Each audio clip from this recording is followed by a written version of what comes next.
আমাদের বাড়ির পুজোর প্রস্তুতি কালকের থেকে শুরু হয়েছিল, মানে ত্রয়োদশীর থেকে শুরু হয়েছিল। তো আমি খুব ভাগ্য করে জন্ম যে আমাদের বাড়িতে কালী পুজো হয়, আর আমি ছোটোবেলার থেকে সেটা আমি এক্সপিরিয়েন্স করতে পারি।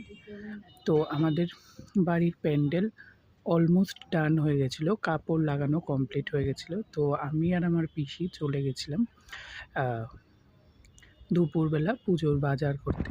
তো নিয়ে নিয়েছিলাম প্রদীপ, মালা, আর কালকে ছিল ধনতেরাস। তো ধনতেরাসের জন্য লক্ষ্মী গণেশ সব নিয়ে নিয়েছিলাম। তারপরে কোমলকাট্টা, কড়ি, যত এসব নিয়ে নিয়েছিলাম। তারপরে আলপনাও নিয়ে নিয়েছিলাম কিছু। তারপরে আমার বাড়ির মায়ের জন্য চাঁদমালা নিয়ে নিয়েছিলাম, কারণ অনেকগুলি চাঁদমালা লাগে প্রতি বছরই, তাই চাঁদমালা নিয়ে নিয়েছিলাম মায়ের হাতের জন্য।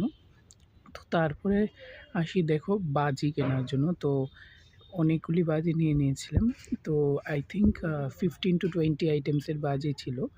তো খুবই ভালো লাগে, কারণ বাজির পার্টটা যখন আসে এটা আমার পার্ট লাগে। আমি খুব বাজি পোড়াতে ভালোবাসি। আর নিয়ে নিয়েছিলাম আকাশ প্রদীপ। এটা দেখো মায়ের জন্য কিনলাম একটা পাখা। তো আমাদের বাজার অলমোস্ট ডান হয়ে গেছিলো।